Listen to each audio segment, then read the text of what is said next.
And we are live. So, welcome to episode 142 of An American Werewolf in New Jersey. I am the American Werewolf. Joining us across the pond in the good old U of K is Julia Morgan, who is kind enough, and our local night owl, our international night owl, who is staying up well past most of our bedtimes to come in and talk some film here on the show, and we appreciate it. Thanks for it's always good to see you. Yeah, welcome back. Thanks for asking me. Yeah, always. And we've got an oldie but a goodie, Eric from Hey Internet Eric here, who's always willing to take the time to come out and talk some film. Absolutely. I'd like to believe it's because I keep pointing out films that continue his curiosity. Like what's the next point? What's the next recommend? So you haven't struck out yet, dude. Yeah, man. I'm doing my best, and trying to, even if it's YouTube that I introduce decent movies to, then I consider that a success. If it's one person that I can introduce a movie to that other people that people aren't talking about or that they haven't seen before, and they come back to me and say, "Fuck, that was a great movie," then this will have served its purpose. Well, you got my text on this one, so yeah, and I got texts from Julia saying, "Bloody hell, this is scary." And I got some shared DMs, that with me. And I sent it to Eric, and I'm like, "This is from Julia," and I put it in quotation marks, and he was like, "Yeah, that's the proper response." So for this show, episode 100. We covered The Exorcist. I wanted to do a special movie, and I thought The Exorcist was as good as any movie to cover, when you hit 100, so on and so forth. And the problem with The Exorcist, of course, is that, well, it's considered by many, whether you believe it or not, to be the greatest horror movie of all time. It's considered to be one of the greatest films of all time. And so they got it perfect the first time. Because, and I won't get into it again, but it's essentially for me 5 different movies. There are 5 different movies going on in there that each could be their own film. Father Karras, Father Marin, Lieutenant Kinderman, Reagan reeling from divorce, and then the demonic on top of that. Very difficult to follow after that. Mm-hmm. And so the same thing kind of happens here with shark movies, in that they got it, what I would consider to be perfect, the first time. Spielberg, hits us in 1976 with Jaws, and you've just got this shark that, for whatever reason, has rolled into this hick beach town and is putting the chomp on people. And you've got this, New York cop who's like the sheriff of this small town, and before he can do what he needs to do, he's got to get through all the small town bureaucracy and the politics, because, the mayor's kind of a hack. He's kind of an empty suit who just kind of, stamps off on things before they actually get into the shark hunt, which turns into a completely different film. And so subsequent shark films, like subsequent possession films, tend to fall short. As Eric can attest to, after this past year's Shark Week, experience that he had. But we don't talk about that anymore. Yeah. Well, let's keep it positive. Let's keep it up. But that doesn't mean that every once in a while you get a damn solid shark movie. And for that reason, I thought to discuss and recommend it to Eric some time ago for his Shark Week marathon, 47 meters down. I also recommended it to Julia. And now, if you guys are ready, we shall get into it, shall we? Please. Boogie woogie.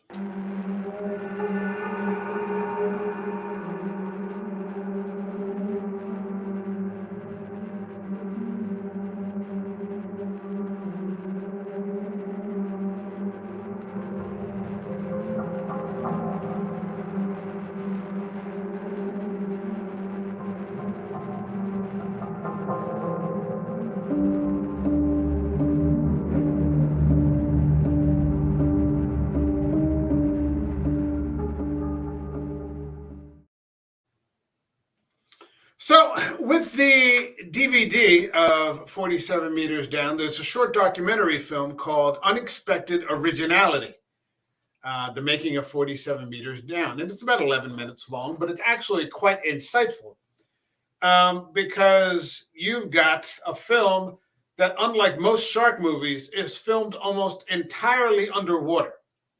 Mm-hmm. The vast majority of this film, it's not like with Chief Brody, and he's on the boat and, he's in his car and, the kids are karate chopping the fence or, whatever else, it is that you're watching.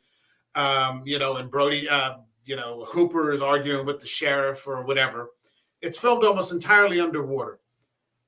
You've got character dynamic over body count. Wow. Imagine that. I mean, they're actually characters that you give a crap about that are not just fodder, fodder for the sharks. You've got what I consider to be pretty damn solid CGI. Pretty solid CGI with these sharks, except for the few occasions where the shark is, trying to ram its way through the cage, in which case they had painted shark heads that they used for those purposes. But they're not switching back and forth like in some movies, and you can see that this is practical effects, and then they switch to CGI, and you're like, ooh, I can tell that right away.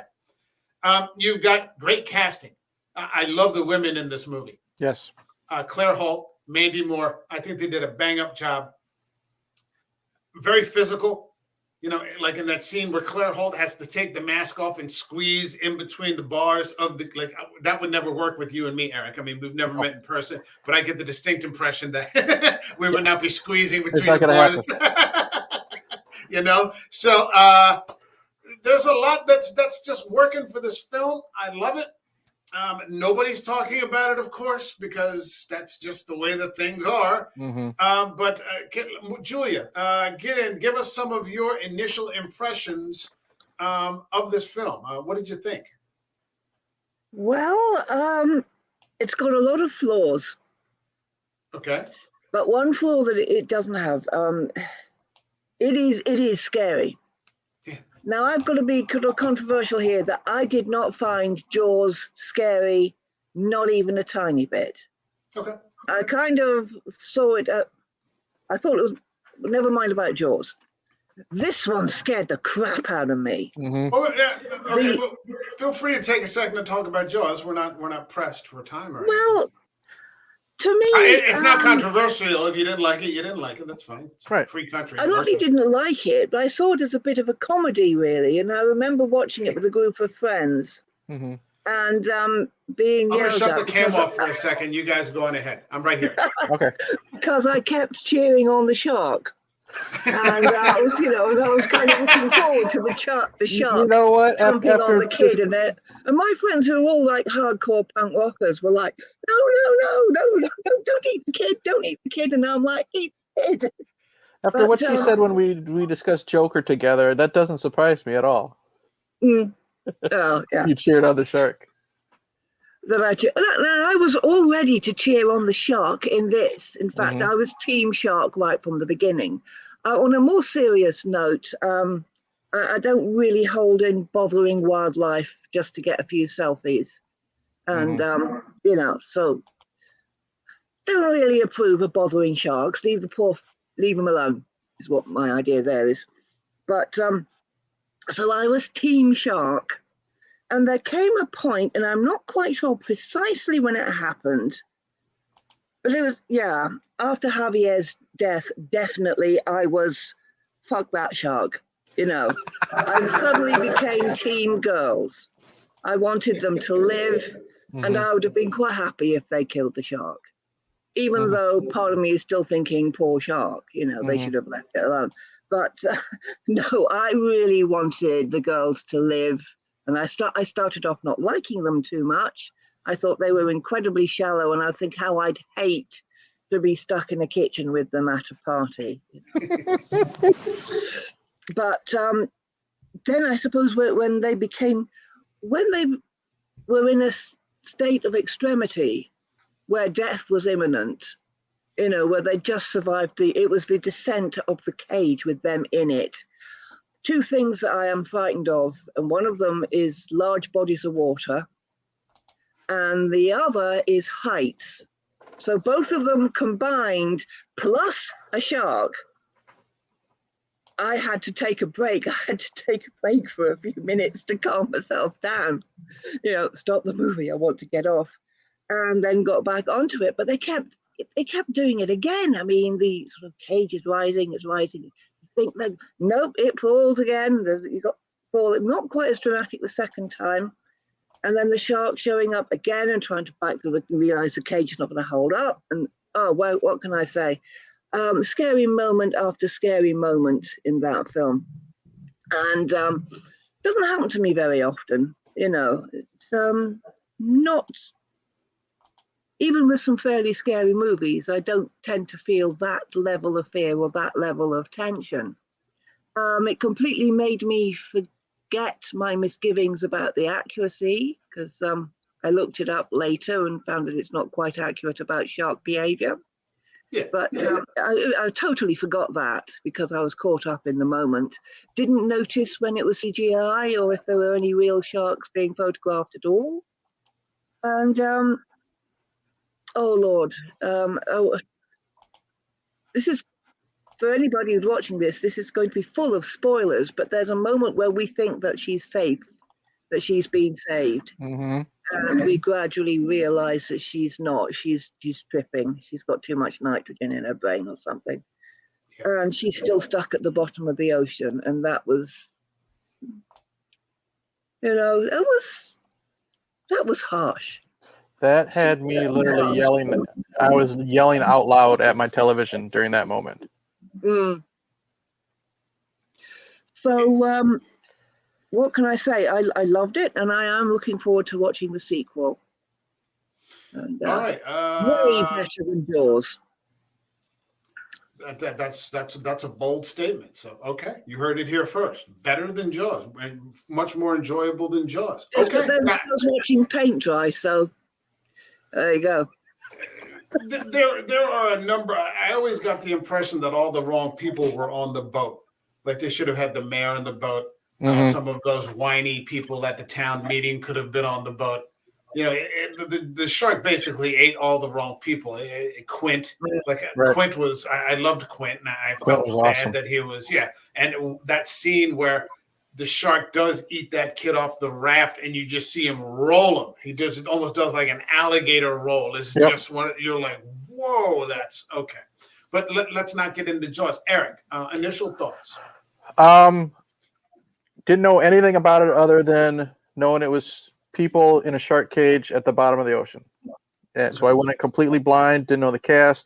I was kind of iffy seeing Mandy Moore. I only knew her as a pop singer, but I knew, from, like I said, your batting average with movies, Mike, so I was not worried. I'd seen her in a couple films, and she was okay. They were like comedies. So, but like Julia, I am terrified of heights, and I am extremely terrified of large bodies of water. You will never catch me on a speedboat. You will never catch me on a raft. None of that stuff. And this movie scared the shit out of me when we have everything underwater, because I felt, even if it wasn't just a shark movie, even if these two girls were just trapped at the bottom of the ocean, I felt just like them. The tension, it was truly terrifying, and I would have loved to have seen this in the theaters, in the dark. You know what I mean? Because that's what a movie should do. If you want to feel what these characters are feeling, and adding a shark obviously made it even more terrifying to me. And I didn't think I was going to enjoy it as much as I did, and I end up loving this film.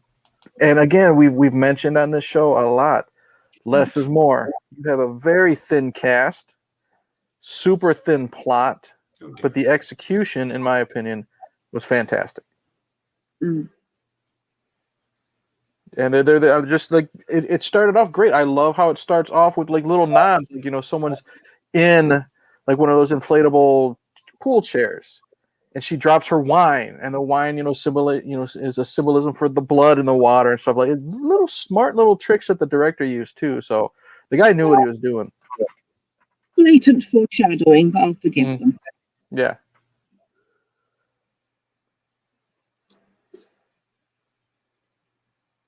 I think. Mike, you frozen? Yes, I think he's frozen. A few little technical problems here. He might be. Oh, yeah. Well, Hey, I think you pissed him off with your Jaws comment. can you hear me? Now we can hear you, bud. I can hear Okay. you. Sorry There you about that. go. It's okay. I have the second best internet, and for $10 more, I can get like, I guess, 1 gigabyte internet, which I suppose I'm going to need. So, Eric, I missed everything that you said. Sorry about that, but it That's works okay. out just fine. And because it's still in the stream, it's just me. Okay. Um, You want me to repeat it or? if you want to do a 30-second thing, go right ahead. Okay. I'll do it real It quick. scared Like, the shit out of you. You're scared scared the of shit out of heights. me. You're scared Scared of of heights, boats. scared of water. Yeah. Super thin plot, less is more.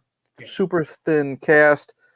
I felt what they were feeling inside that cage, even without the shark, and that's what a movie needs to do with you. Yeah, this is far from a perfect film. This is not Ben-Hur. This is not Lawrence of Arabia. It's not even Joker, like we were talking about. But it was made on a budget of $5 million.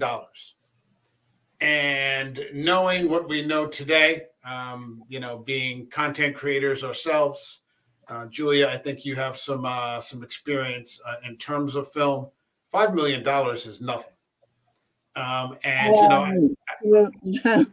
Well, sorry, I disagree. I disagree. Well, I think, for a Hollywood movie, $5 million is nothing. For an indie movie, it's a hell of a lot. God, what? Well, 5 million. I mean, if you look at today, I think the new House of the Dragon HBO is spending $30 million an episode. Amazon is spending $58 million an episode on Rings of Power per episode. So I'm saying $5 million in the sense, in Hollywood, it's not much, but look what you can do with only $5 million. Yep. When you write a story, you cast it well, you clearly give a crap. You can probably do a hell of a lot, at least on a Hollywood budget. This movie is directed by Johannes Roberts. And you're right. It's a super thin story. You've basically got two sisters that I could understand. Oh, wait, I just lost something. I could understand why you wouldn't necessarily like them. Played by Claire Holt and Mandy Moore. And they're they're like 20-something girls on some holiday in Mexico. And one of them's going through some kind of breakup, and they're about 2 minutes dedicated to tears, which I actually appreciated. You got it out of the way. You find out, one is broken. The Mandy Moore character, has gotten dumped. This, that, or the other. And then it kind of moves on to where the one sister is like, well, the hell with this. We're not staying in this, hotel the entire time. We're going to, go out a little bit, which is, what you're supposed to do in Mexico. And all of this happens really quickly. It's a great pace. Yes. I like the pacing of this film. And then, the next thing they're out having drinks and, dancing in a club, and, they're staying at, some upper level place. They're not like in, Tijuana. This isn't Sicario. And they meet some guys, and, they're hanging out together, and then, they leave for the evening. And the one thing, and I don't know if anybody else felt this way, that endeared me to the Mandy Moore character, who was a little on the whiny side, was that the one sister kind of smooches with the guy, and then the other guy kind of goes in, but she pulls back. But then, he walks away and he's like, okay, it was nice. So, I'll see you tomorrow morning, because they're talking about going cage diving. They want to take the girls cage diving. We'll drop you down into the water, and, you're going to see the sharks, but you're safe behind the cage, which we, know about from watching Jaws with the cages. But what I liked about her, and what made her a little more endearing to me, was that she actually turned around and smooched the guy. I thought it was cute. You know what I mean? Yeah, because I was cute. I was a little worried because okay, we got the two sisters. partying in Mexico. One broke up. We even had the scene where she's texting the boyfriend, stuff like that. Yeah. So, but you know what? In all honesty, it could have been a lot worse. They could have been like over the top party girls. You know what I mean? The loud, obnoxious, woo, that type of stuff. And it wasn't. And what I thought, like, again, it made her, Mandy Moore's character, for me, go from kind of stereotypical whiny, I just, my life's over because I lost my boyfriend type of woman to, you know what? She literally, she basically just said fuck it. She kissed the guy, and then she had that little smirk and that little they kind of cheered as they were walking away. It was cute. It was fun. And then Really? in my opinion, it was because what a massive hoe. What well, she didn't take him to bed yet. She just gave him a peck on the lips. You know what I mean? This wasn't NC-17, Julia. Jeez. Now her sister, on the other hand, seemed like she would have. But I just thought I just liked it because she went from this possible whiny character to someone who just you knew she finally got rid of that, I guess, anchor of I just my life's over type of garbage. I was appreciative of the fact that we weren't dealing with Bella Swan. Yeah. From Twilight. We weren't dealing with Bella Swan. Mm-hmm. And Bella Swan is like the archetype of a lot of things that have gone wrong in writing, if you ask me about that. But she gets right through it. She's a healthy, stable person. It's not going to be a consideration later in the movie. Right. She's moved on. She moves on quickly, like a healthy person should. Mm-hmm. It's a good thing. So, I mean, the next thing you know, the next morning, they're meeting the guys out there on the dock. And who's the captain of the boat but Matthew Modine? Yeah. The last person, I'm a huge Matthew Modine fan from the days of Vision Quest in the 80s when he was the high school wrestler fighting like the state champion who was like Brock Lesnar. Oh, geez. And it was a great movie. So I remember him from my teen years. And then, seeing him here and there, he never became a huge star. Full Metal Jacket for me. Full Metal Jacket. That's right. He was in that. He was Joker. Yeah, that's right. That's right. He was Private Joker. And then he made it into some of the later Nolan Batman movies. He became like the deputy commissioner under Gary Oldman. And he ends up dying in the final battle, which I liked seeing him there. And he's the captain of the ship. And if you've ever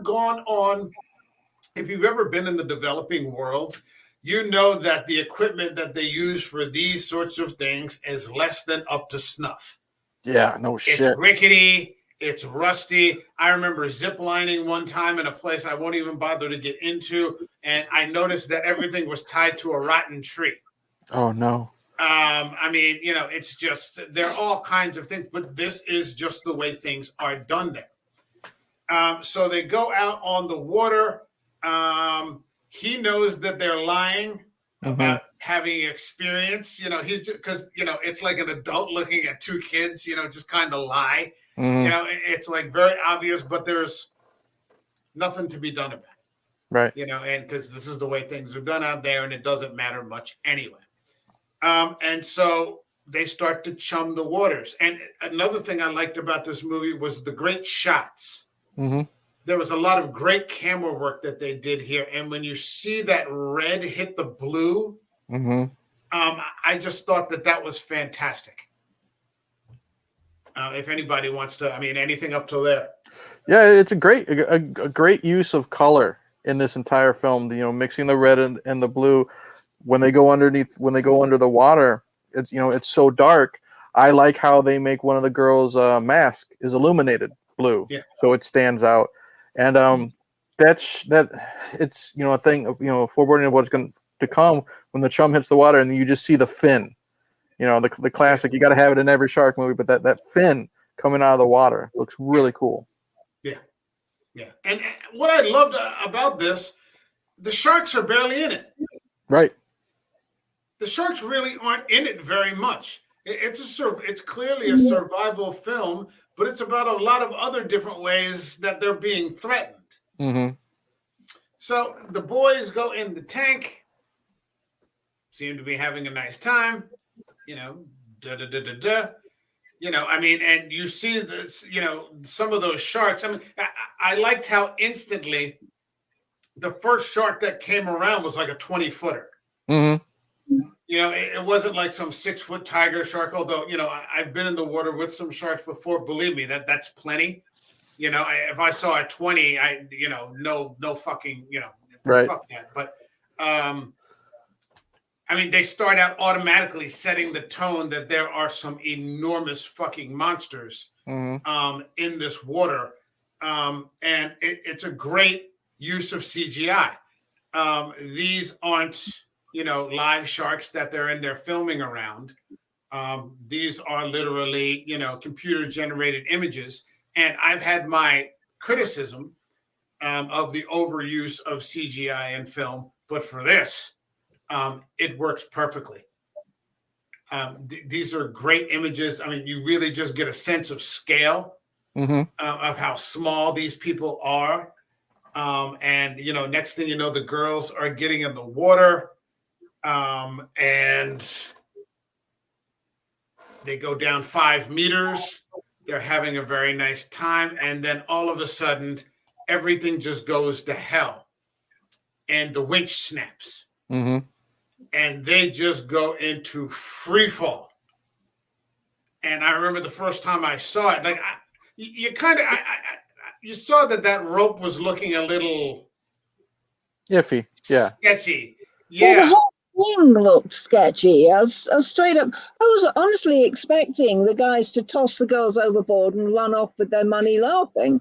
You know, I did not trust the men in the boat one little bit. Matthew Modine looked like a pirate. You know what I mean? The point that Javier came down with the cable. Yeah. And right up until that point, I was expecting the guys to just going to sail off and pretend it never happened. See, that equipment was dangerous. And why they got into the cage, I do not know. Apparently, so they could get photographs for their Instagram account. Yeah, that's all it was about. Camera, so yeah, they wanted to impress the boys and stuff like that. Yeah, that's all it was. She wanted to. Go ahead. When she dropped the camera and it was swallowed by a shark, I nearly fainted. I yelled at my TV. That was a brilliant touch. That's how a jump scare is done perfectly. Because if it can get me, because I'm usually pretty quiet when I'm watching a film. That got me to yell "Holy shit" at the TV, and I had to make sure, you know, I didn't wake up my daughter because I was really loud when I did it. Yeah, it got me the second time because I just rewatched this last night. And it still fucking got me. It's yeah. I mean the timing of things really is done well here. But I never got the impression that everything was not on the up and up. I just got maybe that's because I've lived in other parts of the world where it's just standard fare that it's not going to be up to Western, you know, standards. It isn't the way it's done in the United States or in the UK or in Western Europe or anything like that. It's just catch as catch can. You know, and you can go if you want to, and they'll set it up real fast before you can even think about it. You don't ask a lot of questions. Next thing you know, you're just, it is like that. All right, we're going, you know, and that's it. And you're like, well, wait a minute. Don't you want to tell? No, you know, and I remember going parasailing one time, and they strapped me onto this harness, you know, and like the chest harness is attached to a speedboat, and there's no information. Like I had never done it before. And you know, they said, pull this cord here because the parachute is behind me, but there's this huge chest plate, and that's attached to the speedboat. And pull this if you want to go left, pull this if you want to go right. And that's all they told me. Wow. That's all they told me. And then the speedboat just took off. I did this for like $20. This was like $20, and I was in Bali. And next thing, the rope runs out fast. So within a second, I'm being pulled, and I'm like planting my feet in the sand. And all of a sudden, they're like, no, just run. And I ran, and all of a sudden, I was just up, you know, and it wasn't even like that sick feeling. It was just, But I mean, you're so high up and the boat is so small that it just occurred to me that like if anything goes wrong, I'm spaghetti. Yeah. You know, and then they take you around for a while, and then you notice, I guess he goes back to a certain place, and then you just start to lower yourself. And I realized they didn't teach me how to land. Oh shit. Yeah, I swear to God, it's true. They didn't teach me how to land, and so I'm sort of pulling myself into, into the beach, because I don't want to land in the water, because I don't know, how deep it is. And then, I'm sort of like I must have navigated it perfectly because I'm like right in front of me, and then all of a sudden I see the guys doing this, and then they're getting closer, and their eyes get real big, and I just sort of tucked my knees in and landed, and then they all came running over. I think because they thought I was dead, but it must have worked out okay. But that is the experience. That was authentic. Mm-hmm. That was an authentic developing world experience. Nobody explains anything to you. You want to go? Fine. Here's what it costs. We're going to drop you in there. We're not going to leave you. But yeah, there's no OSHA standard. There's no health inspector or anything like that. So when it snaps, yeah, you wouldn't have been very much surprised either. But through the grace of God, it doesn't seem to happen very often. Yeah, I mean, it's bad. And I mean, the panic for me was when like I saw her trying to get out of the cage. What is her, Kate? When I see Kate trying, and her legs, she can't get out because of the mask. The mask is like hooked into it's too, but her legs are just flailing like that. And I hadn't seen this in probably 2 or 3 years. And I was just waiting for that shark to just come up, and because I knew there is an attack at some point, but I couldn't remember where it was. And like I was right there on the edge of my seat. So there's a lot of suspense in this movie. Yeah, it was done real well. Like I said, again, those shots, like one shot that terrifies me, it's an overhead shot, and you just see the cage going down, down, down, down into the darkness. That shit's scary. And the first time I'd seen it, I didn't know who survives, who doesn't, if they both survive or whatever. So fair game. And I, like you, I thought her legs were gone. I thought like out of nowhere, big, and that's it. And that's what makes this movie good, is that it's not about the body count. Right. It's not about I mean, what was it when you did Deep Blue Sea? That's about body count. That's all that is. Yeah. It's about, it's about, splashy kills. When you see Sam Jackson get grabbed, he's right in the middle of some rant where he starts to drop the F-bomb, and then all of a sudden he just, he gets it. But that doesn't happen here. And because it doesn't happen, you keep waiting for it to happen. You're like, when are these girls going to get it? Because they don't stand a chance down here. Yeah, that definitely adds to the tension. Running out. Yep. Yeah. There's so many problems thrown at these two in this short amount of time. It's like what, 90 minutes, maybe hour and 40. A little less than 90. Okay, but you have so many different problems that they have to deal with.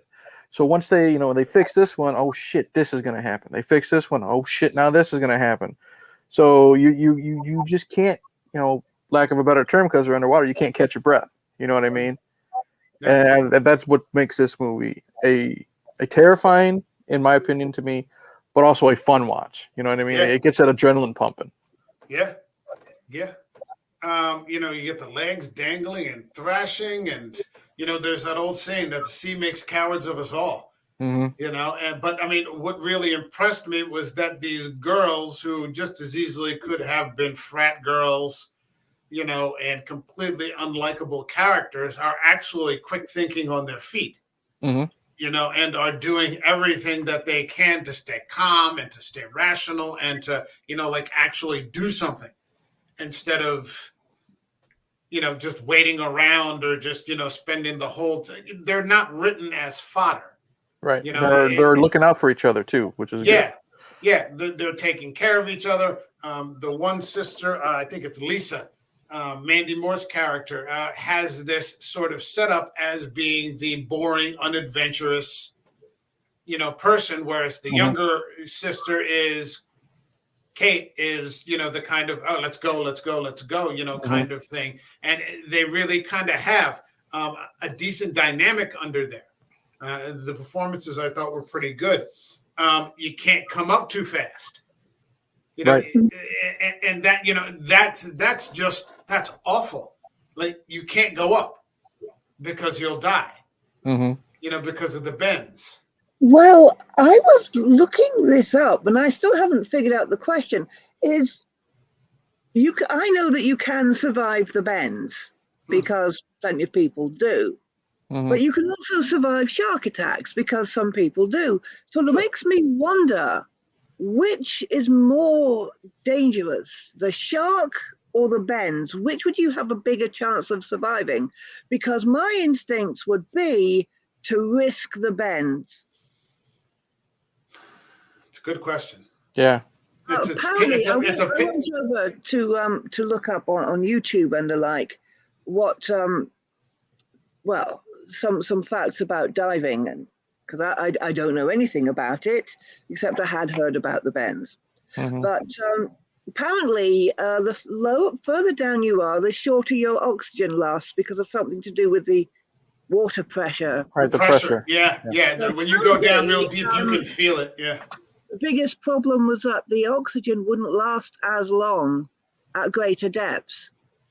So this, oh God, I can't remember the name of the guy. Did I make a note of it?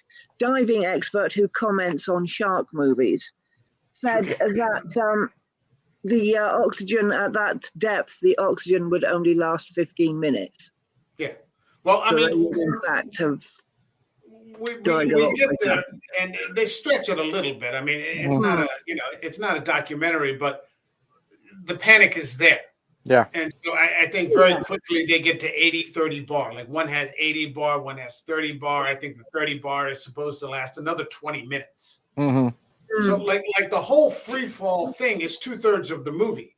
It's 30, it's 30 minutes, and then that cage just drops, and so the remaining hour is just about them at the bottom of the at the bottom of the ocean, hitting the water there. What I couldn't remember was that, because they hear what seems like the boat leaving, and I couldn't remember. I'm like, are they just leaving them there? Because it's not like that movie Open Water, which is equally awful. It's about a whole diving group that goes there, and for some reason, which is based on a true story, they didn't do a head count when they came back up, and they just left. It was like in Jamaica, and they just left. The boat just left.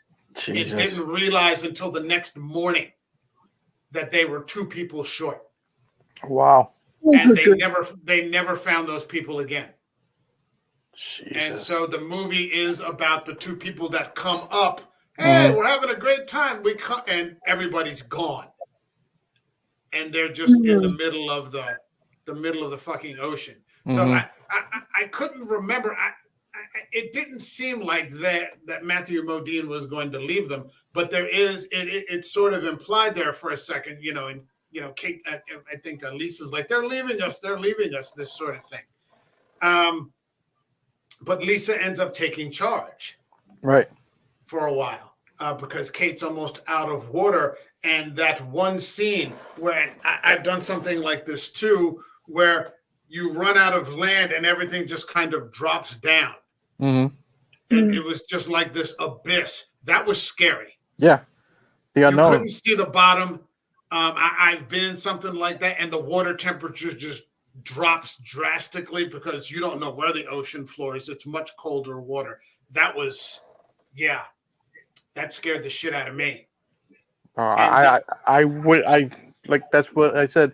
It's not just my fear of the open water. It's like they're at the bottom of the ocean, but it's just like the unknown, because they can't see what's around them.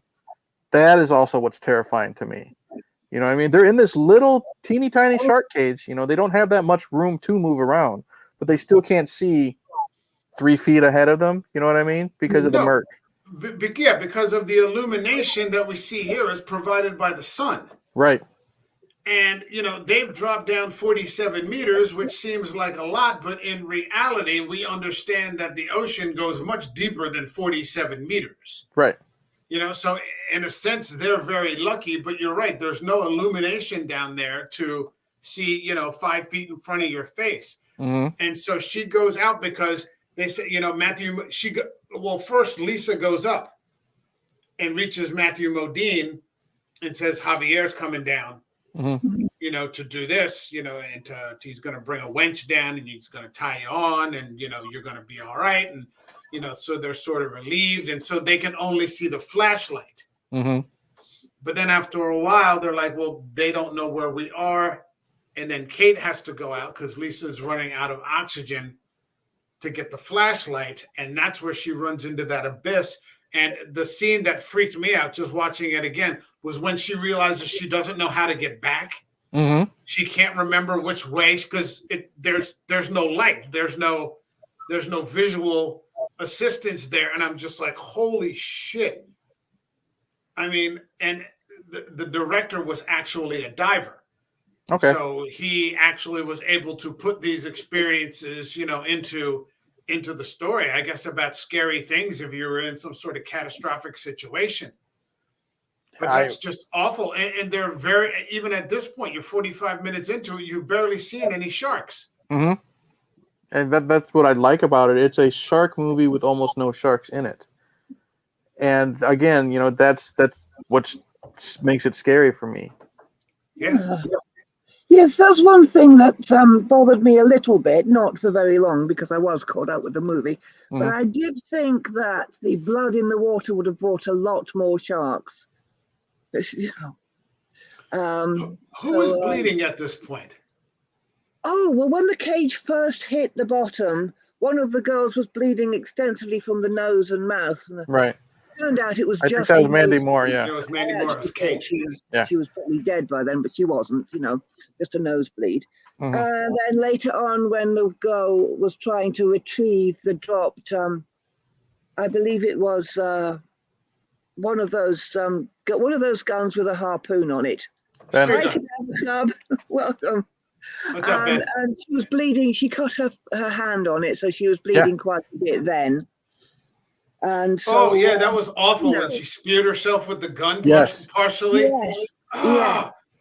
There were a lot of painful cringe up, but there were a lot of painful, non-life-threatening injuries going on in this movie. Where were all the sharks? Why wasn't a fuck ton of sharks showing up? If it would have ended the movie. Come on, Julia. It would have ended the movie. We would have had like a 45-minute movie, which, may have been more realistic. But, she finally reaches the flashlight. Mm-hmm. And then we see Javier. I guess he must have gotten separated from the flashlight. And then that's when the shark just, boom. Yep, he's gone.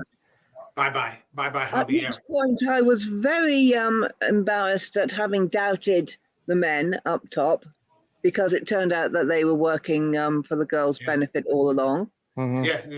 That guy lost his life. I was already going off the shark, but Javier's death. Sorry, no, I immediately abandoned Team Shark. Mm-hmm. Yeah, that's what I liked about these. These were all likable characters. Yeah. These were all likable characters. It would have been different, like I said, maybe I would have liked Mandy Moore a little less if she had been, the neurotic one, or anything like that. But she gets through that just with a small little bit of exposition that they do by showing and not telling us. Mm-hmm. Just by kissing that guy, you get through that whole neurotic sort of thing that's going on, and the negativity just kind of goes away. Does that make her, Xeno warrior princess? No, but it expands the character and leaves the option open now that they're going to do this, that she may be, equal to the task, which she proves to be. She gets the winch. She gets the spear gun after Javier gets killed, which is very impressive. Mm-hmm. And then it's so unfair because they start to rise again. Yeah. And it spatters your spirits. Mm-hmm. 45 meters, 40 meters, 30 meters. And it's I a think slow tick too. You know what I Yeah. mean? As they're being raised up. Yeah, and then as is typical with ratty equipment, you see the cables start to splinter, and then they go into free fall number 2. And Lisa's leg gets caught under that cage. Oh my God, I can't even imagine how bad that must hurt. Like I said, they think they solve a problem, they get 2 more shoved in their faces. Yeah, And you're telling yourself, because we've grown to like this group of people now. You know what I mean? Yeah. What else is going to happen to these 2 girls? And you didn't feel for them before. You're definitely feeling for them now, because now she's pinned, and with the winch broken, there's no way to raise that cage up. No, there's no way to get that cage up. Lisa's leg is trapped underneath. Now they're almost suffocating. Mm-hmm. And there is a couple scenes there where you see suffocation start to set in. And it's, you're kind of like, oh, this is terrible. Like, I don't want to see this. This is fucking rough. Matthew Modine's character drops down more oxygen tanks, and calls the Coast Guard, which he probably should have done from the first. Mm-hmm.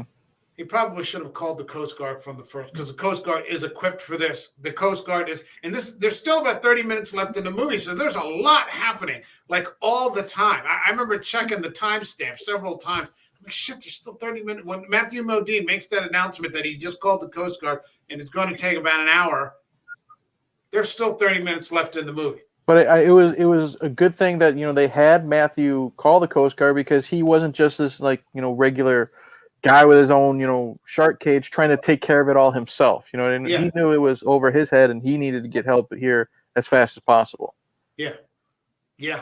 And then I think Kate goes out to try to get the oxygen, finds the oxygen with flares and all these different things, because Lisa's trapped under the cage. And bye Kate. And this was all sort of new for me, because like I said, I hadn't seen it in a long time. And like when it happens, you know how some, like you said, with jump scares, what's coming. Still got you, didn't it? Oh yeah. And you're like, here we go. Okay, I can see it coming right now. And then just all of a sudden, boom, just grabs her, and it's Yep.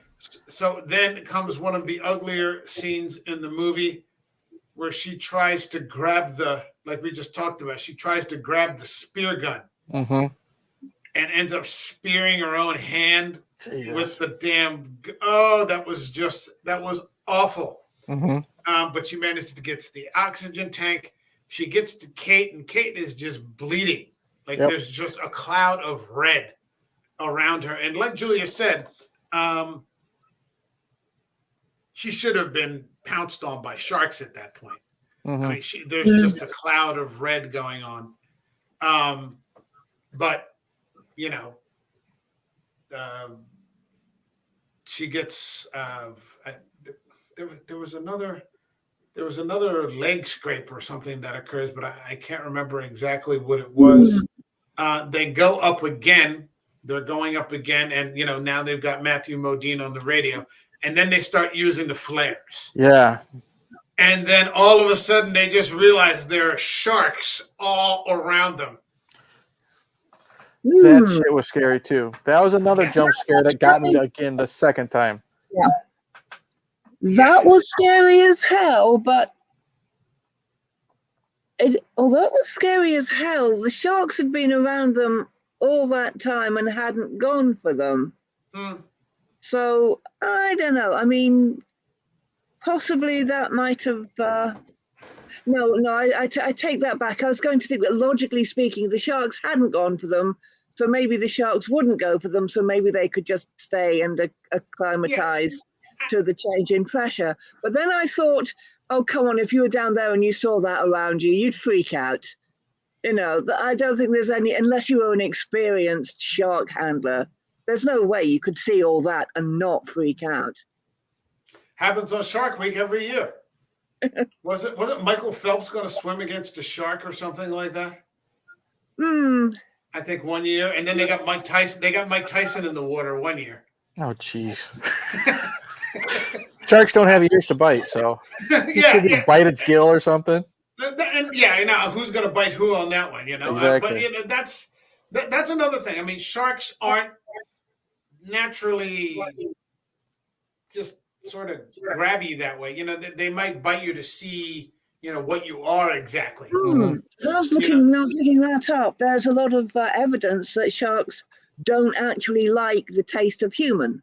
They have poor eyesight. They don't see us and go, oh, look, it's a human. They're more like, oh, look, that's something in the water. Can I eat it? Let me bite. Yeah, but by the time they've bitten you, it's too late. They bite. They don't like what they see, and they leave us alone. But the thing is, with a mouth as big as those great whites have, and all the teeth that they have, a bite is pretty serious. It's catastrophic. It's catastrophic. Yeah, it doesn't matter after it happens. Yeah. So, I mean, now they have to race up, and suddenly they're up above. And it's the first time in like 45 minutes that you've seen daylight. Yep. So, like, it impacts you as the viewer. And then, I mean, I thought that this was the worst scene in the whole movie, when Mandy Moore gets pulled back down. Yeah. When they're trying to pull her back in, and then one of the sharks is coming, because this is taking way too long. Yeah. It's taken way too long for them to get, them into the, and then you see the bite. Yes. On the leg, and you're just like, oh. After all that, it still happens. Yeah. Oh, yeah, and and then I think it bites her a couple of times. Yep. And it's just awful to look at, but she was awesome. I mean, fingers right in the eye. She finds his eye. Yeah.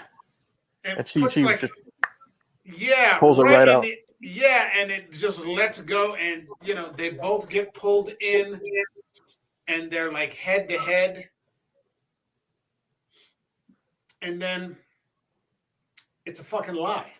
I was so fucking pissed. I wanted to punch the director. It was a good trick, but I was so it was pissed. A good trick, but yeah. And that makes sense. And see this nitrogen narcosis, it was called. Yep, and that makes sense now if you think about it, because you were wondering when her sister went up, how did she, survive the shark attack? Why were they so calm when the three sharks were around them in the flare with the flare? That was all the hallucination. You know what I mean? That could be a way to look at why it wasn't, air quotes, as realistic. You know what I mean? Yeah. Because it was all in her head. Out a shark's eye out. Yeah. Yeah, it's all rose-colored glasses. Getting this sort of flash vision of a one-eyed shark going around asking the other sharks to ask me how I got these stars. But man, that was smart. It was a cool trick, but I was so pissed the first time I saw that. I'm like, are you fucking kidding me?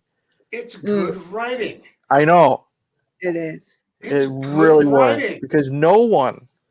I want to meet someone who says that they knew it was. They knew it was. Yeah. Right.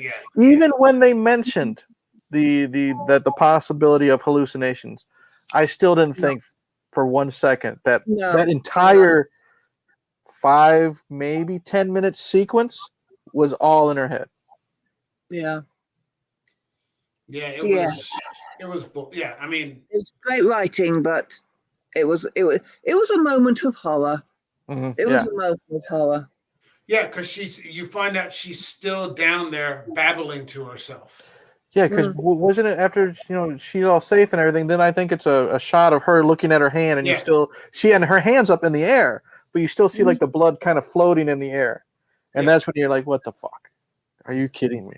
Yeah, and she's still down there at the bottom of the ocean. At first, I didn't know. Was she hallucinating on the boat? That's true. Was she That's a good point too. lying on the boat, hallucinating that her blood was floating in the air?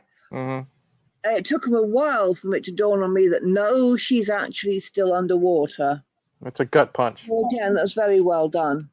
Yep. Yeah. And it's at that moment that you see the Coast Guard. Right. And so you've got men with spear guns. They seem to, know what they're doing. They're trained in rescue, these types of things. They get her out from under that cage pretty quickly. That I think that was the one last leg scrape.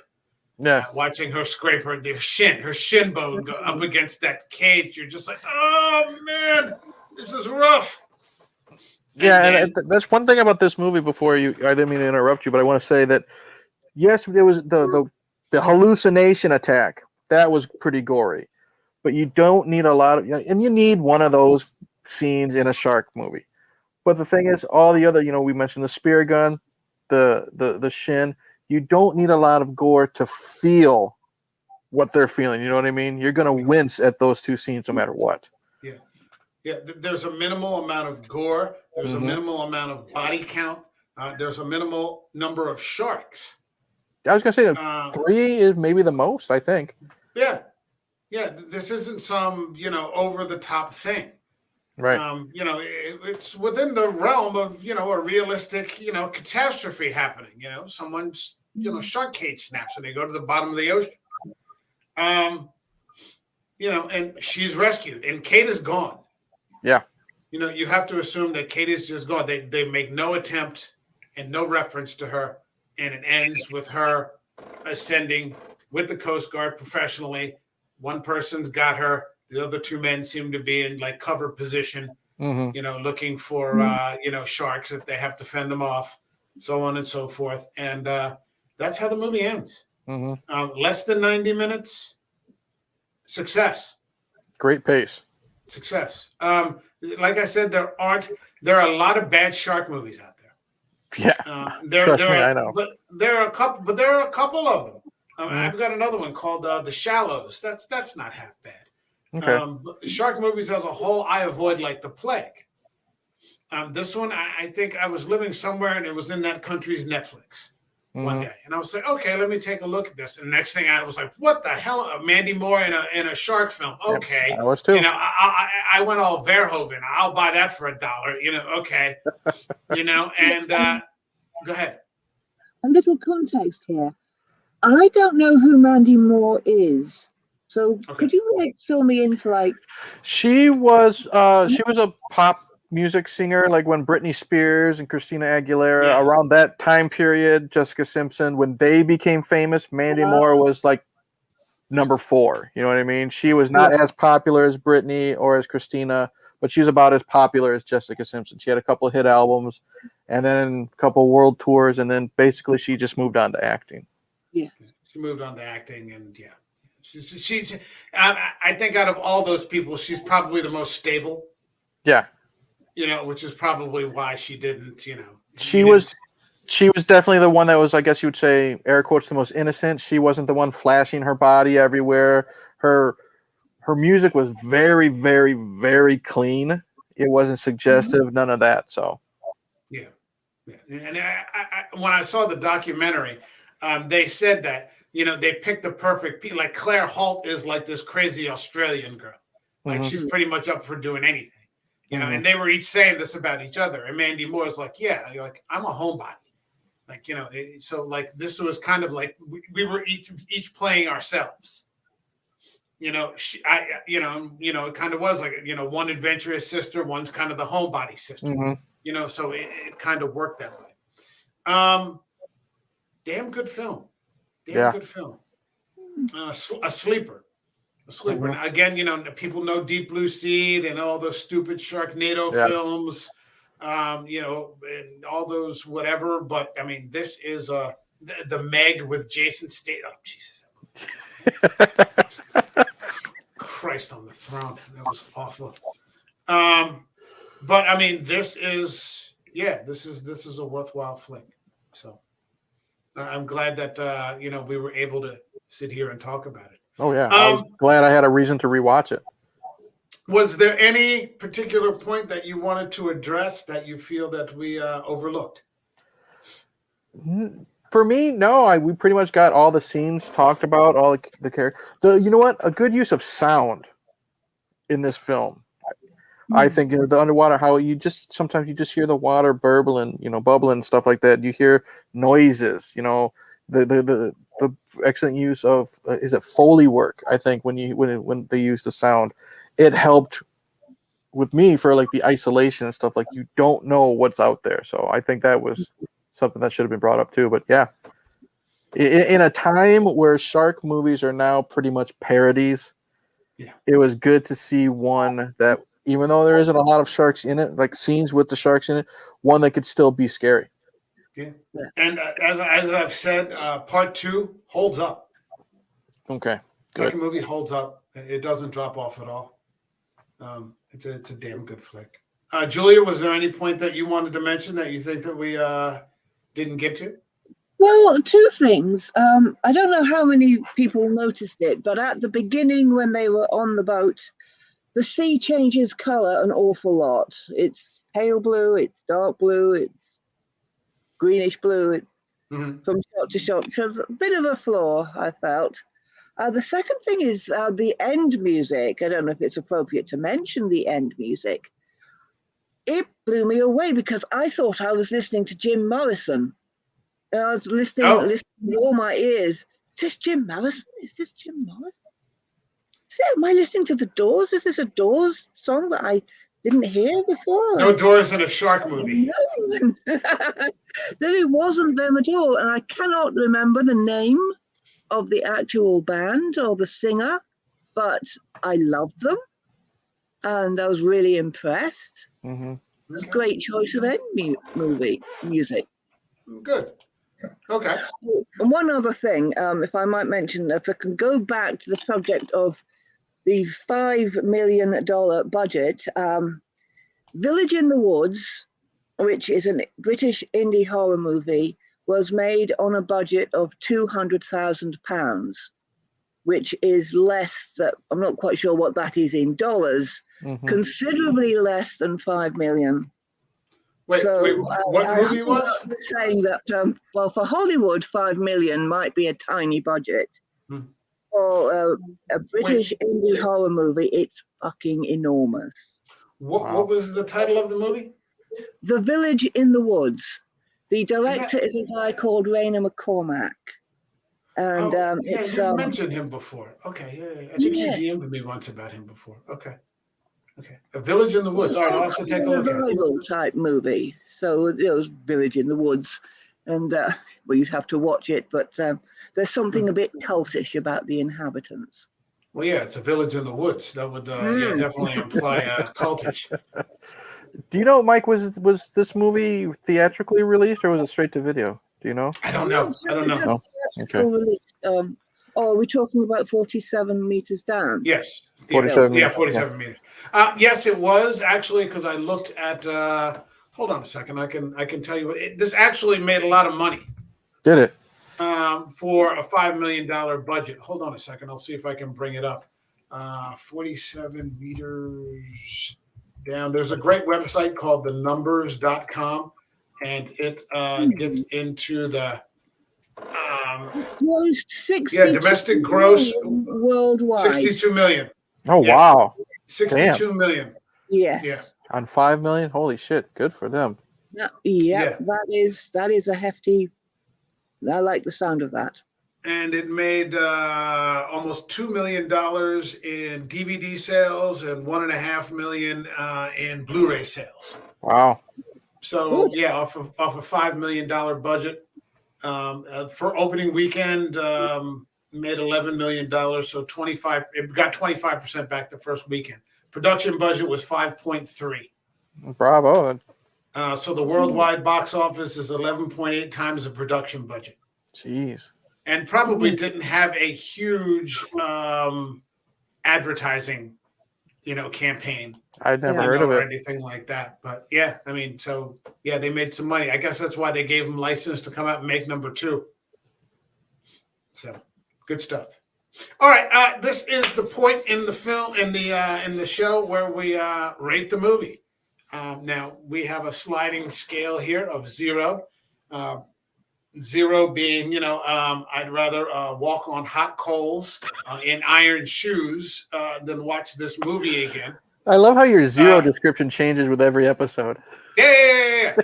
I think when I did the Morbius video, I said I'd rather burn my feet with a propane torch than watch this movie again. And then we could go by half to 1 to 1.5, all the way to 5. 5 being perfection. There's angels singing and lots of white smoke billowing all over the place, and all that good stuff. Julia, what would you give this film? I'm torn between 4 and 4.5. So Really? I'm on the side of generosity and give it 4.5. 4.5. Okay, that's high praise. 4.5. Wow.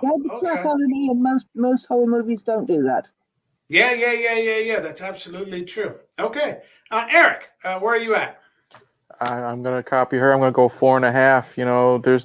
There are horror movies out there that make you feel uncomfortable, that get you tense and stuff like that. Like I said, this movie scared me with a lot of the shots underwater, the isolation, the jump scares got me the second time. It's damn good. Highly recommend. I think well deserved 4.5 from me. Okay. I was, you guys have propelled my number, boosted my number a little bit because I was going to go with 3.5. But you know something? I mean, we were just here on Tuesday talking about The Devil's Candy, and I gave that a 4. And this is a completely different movie, but I feel that it is equal, and at the very least, deserves a 4. And it's a strong 4. Yeah. Like I said, you've got a film that has very few sharks in it, characters over body count, great camera work, good casting, solid script, done in less than 90 minutes, and holds your attention the entire time. Yep. So never bored. And this isn't some huge. I mean, and that's another thing. I mean, the use of CGI, which some things take. The whole thing is just a CGI production. This is done at $5 million, and its use of CGI is optimal. I would say optimal. So I'd go with. I didn't notice it. I wasn't sitting there thinking, "Oh, that's CGI." Not for one second did the question even cross my mind. Yeah. Those were sharks down there. Which again would justify the 4.5. Because I really, once they got in the cage, I had no more time left for nitpicking. I was involved. Yep. Yeah. Good stuff. Okay. It's been a pleasure having you two on board again. Thank you. And it's always a blast, dude. I invite you back. We'll talk again soon, maybe in the next couple of weeks, for 47 Meters Down Uncaged. I'd love to have you guys. This movie right now is available on. What is it available on? Hulu. Well, in America, I think it's available on Hulu. It's available on Hulu, and that may be about it in terms of streaming service without having to pay for it. But you say it's available on Amazon Prime in the UK? Julia? Yes. Okay.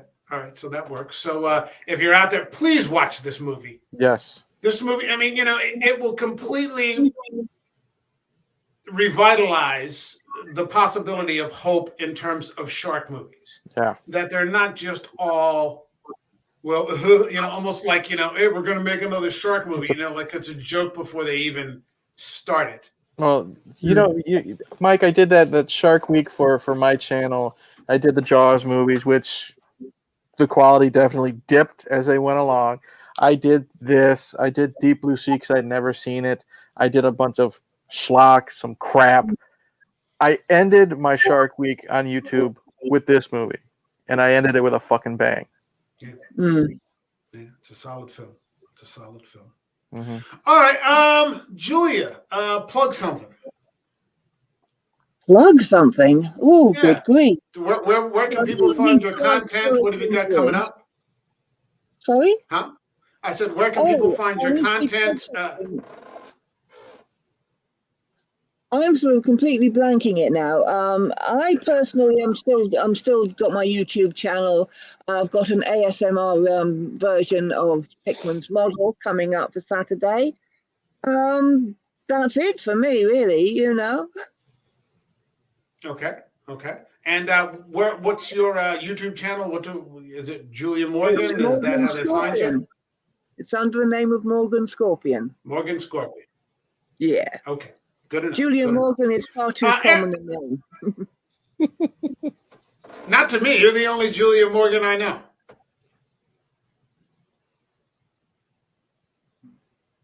Okay. Well, no comment. Eric. Yeah, yeah. She's like, yeah, I got nothing. I got nothing for you. I got nothing. Yeah, it's late. Leave me There alone. was a famous architect called Julia Morgan, and one woman who clearly didn't realize that Julia Morgan, the architect, was dead, accused me of impersonating her. Are you shitting me?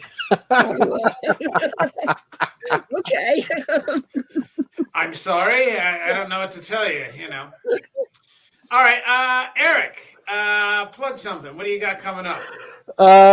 You can find me. Hey Internet, Eric here. That's the YouTube channel. I have the same name on all social media sites. As of this recording, this live stream, me and Frenzy, my buddy Alex, will be discussing something of a lot less quality, but it's entertaining to us nonetheless. This Saturday, we'll be live streaming on my channel discussing Stephen King's Maximum Overdrive.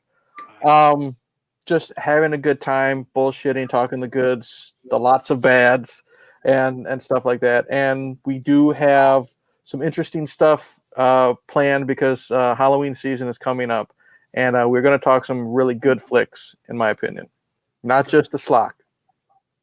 Got you. For me, just a quick quick programming note. I'm going to be cutting back on the number of live streams and moving to some pre-recorded content to get to things that I want to really delve into that isn't necessarily available to everyone that I usually have on the show. We will be doing live streams, but I'm going to be taking a break from them to get a different routine established. And then when that works, then we can start to, look at getting back into streams with, different selections. But starting next week, I just did a Morbius video just to get into the practice of things because I wanted to look at what Marvel was. Marvel has taken like 2 different attempts into horror this year, and they're first time watches for me. So I saw Morbius and it fell on its face. I gave it 2 out of 5 just because Matt Smith was in it. And Matt Smith was great because Matt Smith is always great. Mm-hmm. And it had all this potential, and it didn't live up to any of it. But I'm also going to be looking at Raimi's Doctor Strange, which I've heard awful things about, and I've discussed it at length. But I want to give it my own view with this eye towards horror and see, as a first-time viewer, what it is. So I'm going to put away, my confirmation bias and look at it, objectively, and then, just kind of go from there because they're about to release Werewolf by Night. Mm-hmm. And so I'm kind of interested in that. I don't have any real hope because they've already listed it as a comedy, which, having read Werewolf by Night growing up, the Jack Russell story is not a comedy. It's a tragedy. And so, yeah, there you go. But we'll see what it is. So I've got those 2 coming up, but I'm going to be starting some series next week. And the first thing that I'm going to get into is Genndy Tartakovsky's Primal, which if you are any sort of horror fan and you have not seen Genndy Tartakovsky's Primal, you are fucking missing out. It is one of the greatest things I've had the privilege to observe. It is fucking beautiful. And it's working on HBO Max right now. And so I can't wait to dig into that. There are 2 seasons of it right now. And it's just one of the most spectacular things I've ever seen. The other thing that I'm going to get into, and again, it's one of those things I've heard some not so great things about, but then I heard some other things about, and I was a fan of it. I've got all 4 volumes of the Absolute behind me. I'm going to get into Neil Gaiman's Sandman. Okay. And I want to see what they're going to be doing with that. I don't on the surface, I don't like all the race and gender swapping, but I'm going to give it a chance. So I'm going to be looking at 2 series starting next week. I'm going to be releasing videos, maybe doing 2 episodes at a time. Gendy Tartakovsky's Primal and Neil Gaiman's Sandman. There's a lot of shit coming up. Werewolf by Night is coming up. The new Hellraiser is coming up. Is Primal animated? Because I knew the name from somewhere, and I grew up on his animation. Yeah, Samurai Jack. He did Samurai Jack. Laboratory, like all the the Nickelodeon cartoons, Batman the animated series. Yeah. He had his hand in. Yeah, so it's gonna at least look good. I'm very interested. Primal is the story of a prehistoric man animated on the brink of evolution. Okay. And I'll give you just a quick primer, and it's the first episode. Within the first 5 minutes of the first episode, he watches his entire family get eaten alive. So he goes on a revenge mission. This is all the first episode, to kill the Rex that ate his family.